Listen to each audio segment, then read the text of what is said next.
ഭക്ഷണമൊക്കെ എങ്ങനെയുണ്ട്? നന്നായിട്ടുണ്ട്. നല്ല പാചകമാണല്ലോ. ഉർമീസിന് ഇതിനു മുമ്പ് കുശിനിപ്പണിയായിരുന്നോ?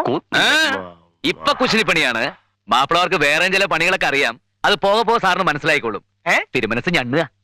ഇവിടെ ഈ വെജിറ്റേറിയൻ ഫുഡ് മാത്രമേ കിട്ടുകയുള്ളൂ.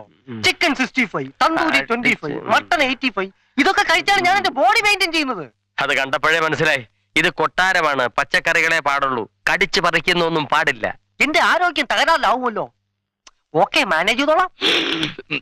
ഞാനിവിടെ നിങ്ങളുടെ കൂടെ കൂടിയിരിക്കുകയാണെന്ന് ആ മഹാദേവ വർമ്മയോ അയാളുടെ വക്കീലോ അറിഞ്ഞാൽ പിന്നെ എന്നെ സ്വാധീനിക്കാൻ ശ്രമിക്കും. ഇവിടെ എന്തൊക്കെ നടക്കുന്നു എന്ന് അപ്പൊ ചോർത്തി കൊടുക്കാൻ പറയും. എന്റെ കർത്താവേ, പേടിക്കണ്ട, ഞാനൊരു അക്ഷരം പറയത്തില്ല. ഉണ്ണുന്ന ചോറിനോട് കൂറ് കാണിക്കുന്നവനാ ഈ സദാനന്ദൻ. ആ ശങ്കരനാരായണന്റെയും ചോറ് കുറെ ഉണ്ടതല്ലേ, അപ്പൊ പിന്നെ അവിടെ ഒരു കൂറ് കാണിക്കാതിരിക്കുവോ? അത് പഴഞ്ചോറായില്ലേ?